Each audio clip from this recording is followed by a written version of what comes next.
మన ముకుందా జ్యువెలర్స్ వారి నూతన బ్రాంచ్ ఈ నెల 28న వైజాగ్ లో ఘనంగా ప్రారంభం. ఓపెనింగ్ సందర్భంగా అన్ని జ్యువెలరీల VAపై ఫ్లాట్ 10% తగ్గింపు. No making charges.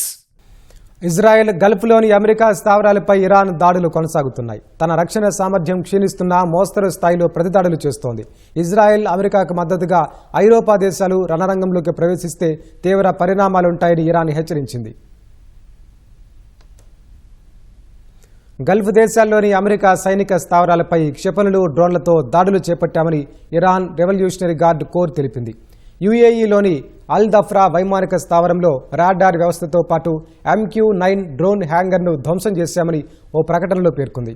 కువైట్లోని అలీ అల్ సలీం వైమానిక స్థావరంపై క్రూయిజ్ బాలిస్టిక్ క్షిపణులతో దాడులు చేపట్టామని వెల్లడించింది. ఈ దాడుల్లో రాడార్ వ్యవస్థతో పాటు ఇంధన నిల్వ కేంద్రాలను ధ్వంసం చేశామని వివరించింది. 2 రన్వేలు సైతం దెబ్బతిన్నాయని IRGC తెలిపింది.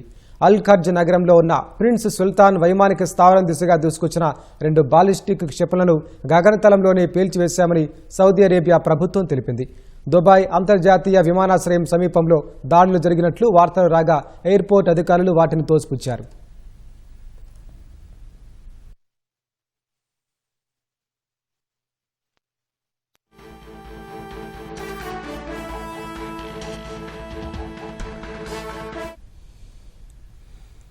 ఇజ్రాయెల్ దిశగా ఇరాన్ అనేక క్షిపణులను ప్రయోగించింది. సెంట్రల్, దక్షిణ ఇజ్రాయెల్లోని అనేక నగరాల్లో ఎయిర్ రైడ్ సైరన్లు మోగాయి. టెల్ అవీవ్, జెరూసలంలో ప్రజలను అండర్ గ్రౌండ్ షెల్టర్లకు తరలించారు. ఇరాన్ క్షిపణి దాడిని ఇజ్రాయెల్ సైన్యం ధృవీకరించింది. మెజార్టీ క్షిపణులను గగనతలంలోనే అడ్డుకున్నామని IDF తెలిపింది. ఎలాంటి ప్రాణనష్టం సంభవించలేదని వెల్లడించింది.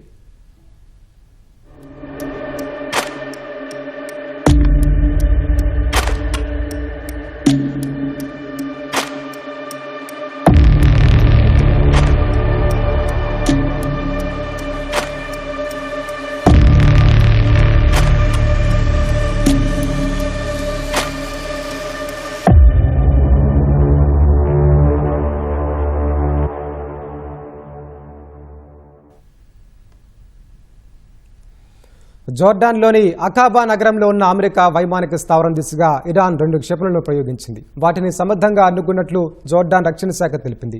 ఇరాన్ రెవల్యూషనరీ గార్డ్ కోర్ తమ దేశంలో దాడులకు కుట్ర పన్నిందని అజర్బైజాన్ ప్రభుత్వం ఆరోపించింది. వివిధ ప్రాంతాల్లో 3 పేలుడు పదార్థాలను తమ భద్రతా సిబ్బంది గుర్తించి వాటిని నిర్వీర్యం చేశామని తెలిపింది. బాకు, బిలిసి, సెహాన్ ఆయిల్ పైప్ లైన్ను పేల్చివేసేందుకు ఇరాన్ కుట్ర పన్నిందని అజర్బైజాన్ మీడియా పేర్కొంది.